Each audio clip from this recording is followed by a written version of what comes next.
Hey there, welcome to Cactus Green Room. And today we're going to talk about CVs. There's no secret the job market has been really tough over the past year or two. CVs are your ammunition to get a job, so let's talk about how best to structure them. The real estate of a CV is a really important topic. Really hope you enjoy this.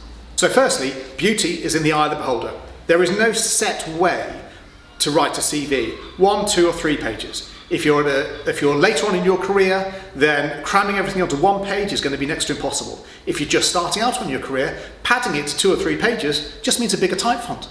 So do whatever you think is more comfortable.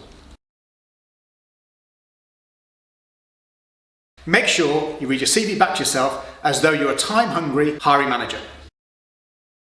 Understand that you've got hopefully the first page, or maybe even 2/3 of the first page to grab someone's attention and keep them reading. Make sure your LinkedIn profile reflects your CV. As soon as a recruiter or hiring manager opens your CV, they're going to go straight to your LinkedIn to have a look. Number 1, address. Far too many ATSs don't parse your CVs automatically if your address isn't there, or at least a half decent amount of location. Contact details. I know it sounds silly, but so many people don't put phone numbers or email addresses on their CVs. How do we contact you? Your LinkedIn profile. As I previously said, the minute a hiring manager or recruiter looks at your CV, they're going to go straight to LinkedIn. Also describe what the company you work for does. It's very simple if you're working for BT or Barclays, an organisation that everyone knows. But if you're working for ABC Limited, how does the reader know what ABC Limited does? Make sure you put a description in there of what they do if it's not blatantly obvious. So a sense of scale.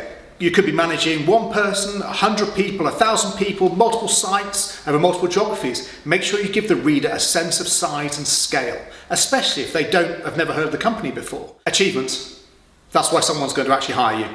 List your achievements, but only the highlights. Don't list stuff for the sake of listing it. Don't try and pad your CV out thinking I just need to add another line to make it longer, to make it 3 pages, whatever it means to be. Just make sure you list the absolute highlights from all your different jobs.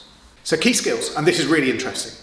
If you're managing people, we will automatically assume that you have management skills and you can motivate people, you can incentivize them, you can drive them to do whatever their job is. So don't list your skill as management abilities. We assume you've got that. It's like listing skills as IT. Well, we kind of assume that you can use a computer. Or you're innovative and personal. That's your opinion, but it's not a key skill.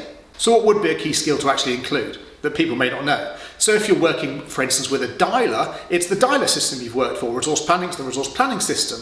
Or you're a Salesforce expert, or something that really makes you stand out, and it is a key skill, especially when companies and ATSs might be looking for keywords in your CV. Right, so your reason for leaving.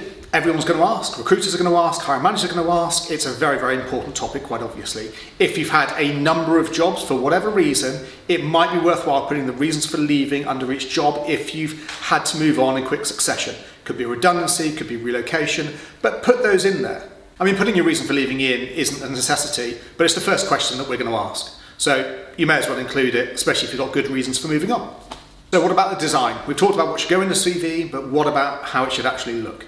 What I would suggest is overloading it with image and photos is not the right thing to do, unless you're applying for a creative design marketing type role. Keep it simple, make it stand out, don't overdo it. So thanks for joining us on Cactus Green Room. Hope you found it informative. Please like, subscribe, share, and I look forward to seeing you next time.